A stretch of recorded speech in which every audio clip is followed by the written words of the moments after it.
Kefalica. Dobrodošli u još jednu Kefalicu na kanalu Mini Ultra. I ove nedelje vodimo vas u dečiji svet u kome nema pogrešnih odgovora ni na najteža pitanja.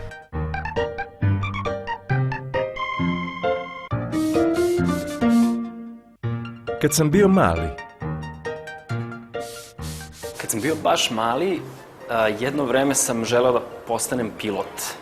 To mi je bilo zanimljivo, imao sam komšiju kod mene u Užicu koji je radio na vojnom aerodromu na Ponikvama i mi je stalno donosio postere pilota i tako neke makete i pričao mi o tome i to mi je bilo jako zanimljivo. Piloti su mi delovali onako kao neki frajeri, vozili su avion, to je bilo zanimljivo kao san svakog dečaka, ali brzo posle toga sam nekako svesno ili nesvesno želeo da postanem glumac, odnosno želeo sam najviše da se igram, a gluma mi je delovala najbliže tome. Stalno sam po kući nešto se igrao, onda sam se tukao s nekim zamišljenim čovekom, onda sam, kad idem da perem zube uveče kad sam bio mali pa me pošli da perem zube, onda ja pred ogledalom uzem čep od kaladonta, sipam vodu i pijem i glumim da sam pijan pred ogledalom. Tako da mi je u suštini to bilo zanimljivo da se igram, pa je negde gluma došla iz toga prilike. Kad sam bio mali, voleo sam da se igram svega.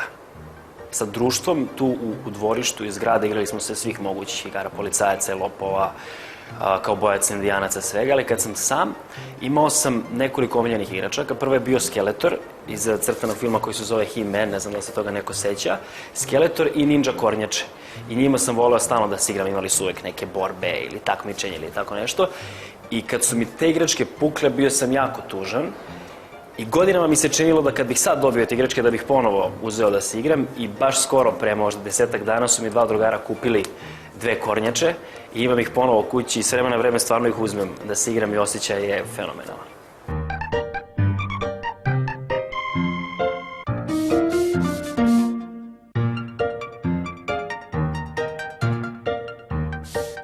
Fakultet je jedna stvar, jedna mnogo velika škola. To je poslednja, najposlednja škola u tvom životu. Tamo su studenti. Tamo se uči isto kao u vrtiću, ali ne baš tako neke stvari dečje, ne to, nego nešto za odrasle. Fakultet učiš za neko zanimanje koje ti se svidelo, a zanimanja stečeš naravno u školi. Koji imaš fakultet, tako ćeš imati posao. Fakultet ti daje ispite koje moraš da predložiš i onda ako ih položiš, možeš da ideš na posao. Postoji da neko da ostane još jednu godinu na fakultetu zato što nije dovoljno radio. Na fakultetu se dobijaju drugačije ocene nego u školi zato što u školi ti je najveći dobar broj petica, a na fakultetu 10. Možeš da dobijaš ocenu da ti je loše, možeš da dobiješ ocenu da ti je srednje, da ti je dobro. Pa desetice se dobijaju, ja mislim, kad nešto dobro uradiš. Kad završe fakultet dobiju neku diplomu. U diplomi piše uspešno si završio fakultet, želim da opet dođeš da me posetiš. Mnogo ti hvala.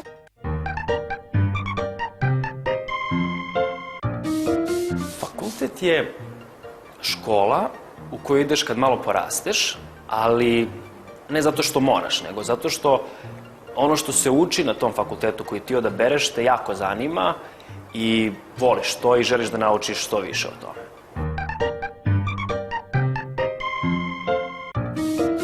Na fakultet treba da idu oni koji su spremni za to, oni koji trebaju da idu na to i oni koji su završili preko poslednju školu. Naprimer, moja tetka radi u Novom Sadu, trenira fakultet, svira klavir. Na fakultet idu ljudi koji trebaju da nauče još više. Pa fakultet za nauku postoji, fakultet za papire.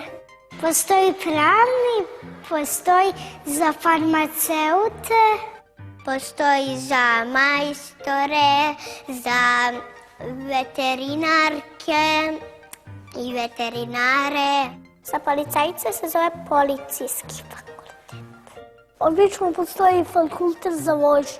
Tu se polažu ispiti za vožnju. Postoji za kuvarice, za prodavce cipela. Treba ti za nauku, treba ti za avionstvo, treba ti za formulu. Svi moraju da završe fakultet da bi išli na posao. Pa ne moraju. Ako ne završe, onda neće baš biti dobri na poslu. Ako završe, onda će biti dobri.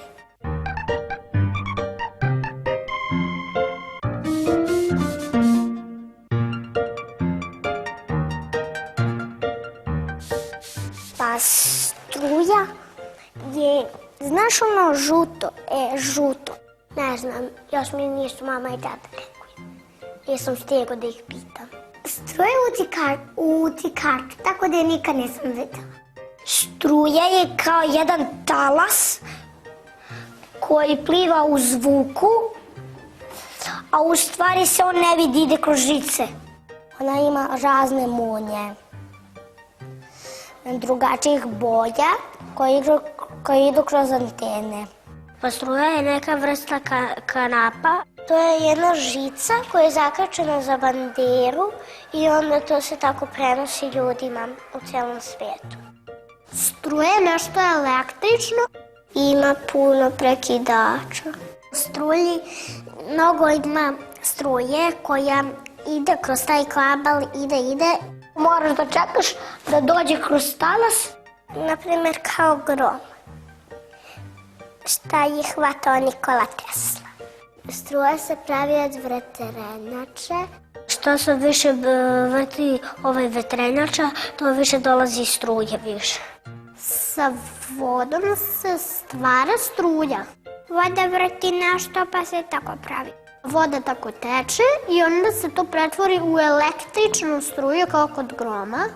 Pravi se od magneta, zato što kad ti spojiš te magnete, onda struja izlazi iz tih magneta i onda se napravi struja i onda imaju ljudi, evo, vidiš lampe.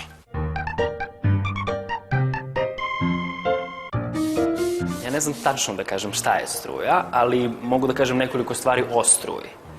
Naprimer, struja nastaje negde daleko u hidro- ili termoelektrani, ali ona živi u zidu, odnosno u utičnici, u kablovima i onim žicama.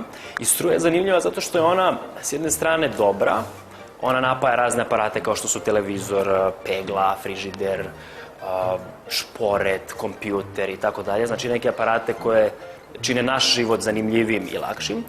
A s druge strane ona je jako opasna i ne smije da se pipa rukom ili prstom ili da se gura prst u utičnicu i slično. I treća stvar koju mogu da kažem o struji jeste da je nju otkrio naš čuveni naučnik Nikola Tesla, koji je jedan od najvećih naučnika i uopšte umova na svetu ikada i na koga treba da budemo jako ponosni.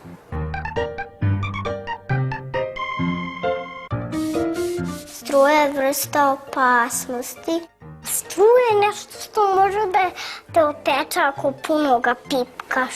Kad pipneš, onda se drma uskaš i onda ako još jednom pipneš, onda će da te povredi i onda ćeš da se sam od sebe ubiješ.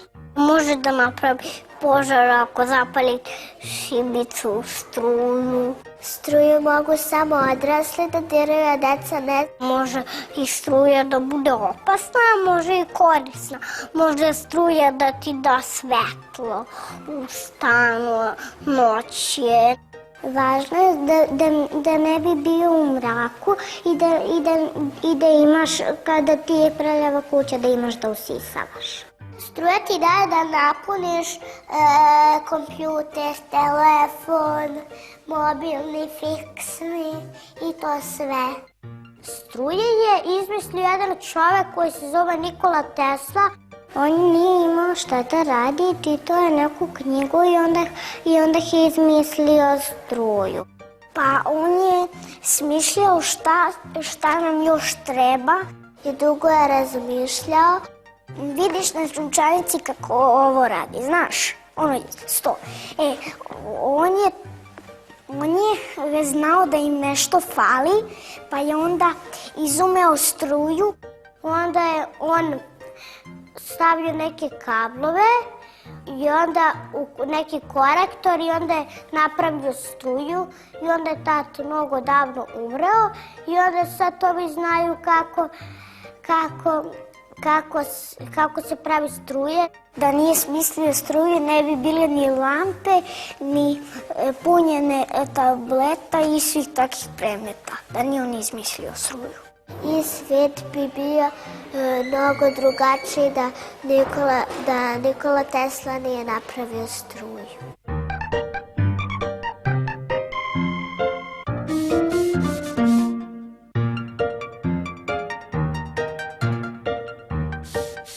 Štednja je kada neko nešto čuva. Kad nešto štediš, nikada nisi to potrošio, imaš puno njih pa 2 ili 3 potrošiš. I onda ti opet ostane jedan i štediš. Štednja je kad nešto kupuješ samo jeftino. Ne kupuješ stalno previše odjednom. Kad imaš puno para i gledaš da ništa ne potrošiš. Mora da se štedi, da se ne troši bez veze. To znači da se ne kupuju gluposti. Štednja je kada je neko cicija policija, neće da da pare nikom. Ti kupiš nešto i dobiješ ponekad dinar, novčanicu 10, 20, 30, 40, 50, tako sve do 100. Ako sakuplješ mnogo para, neće ti stati u novčanik, pa možda imaš drugi, a nemaš, pa moraš da kupiš od tih para, a nećeš. I tek kad se snizi cena, onda kupiš.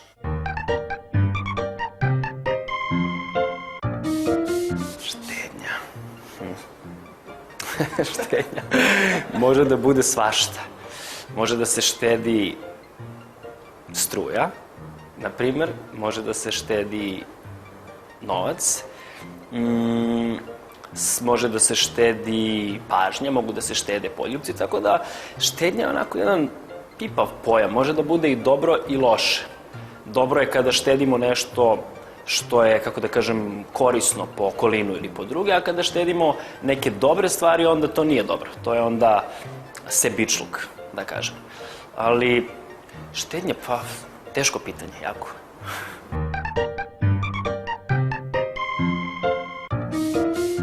Ljudi štede pare, štede nešto što im je veoma dragoceno, štede nešto što im je drago. Može da se štede i novčići i novčanice. Mogu da se i štede stvari. Može da se uštede i osjećana. Može da se štedi kuća, da on ne sluši bagir ako je mnogo stara. Hrana se štedi. Kada kupiš hranu jednom nedeljnu i onda pojedeš jedan dan i onda sačuvaš, pa pojedeš, pa sačuvaš, pa pojedeš, pa sačuvaš i tako sve se radi i onda uštediš hranu. Ona se ne baca, nego se lepo jede.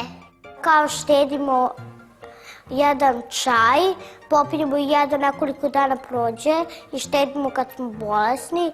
Može da se štedi igračka. Ili može da se štedi papirići u svojoj svesci. I može da se štedi olav kada je ne koristiš baš puno. Može da se štedi i struja. Kad ne pališ i ne gasiš svetlo svaki put. Može i voda isto da se štedi. Pa tako lepo, zato što sipaš pomalo. Pa voda se štedi tako što se ne kupaš ili ne piraš ruke, ali to je nemoguće. Vreme može da se štedi, ako ideš peške nećeš na vreme stići. Moraš da budeš brz, da ne budeš spor i tako ćeš da se štediš vreme. Cipele se štede tako što ti ih čistiš i ne daješ s njim nikog. I može sve da se štedi što je na ovoj zemlji. Sve može osim čoveka. Čovek ne može da se štedi.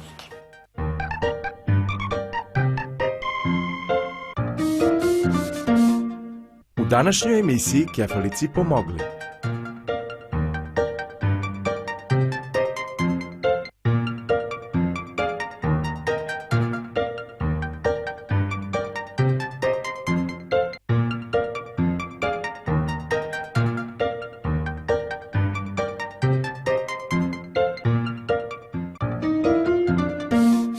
Gledali ste još jedno izdanje Kefalice. Pozdravljamo vas do narednog viđenja.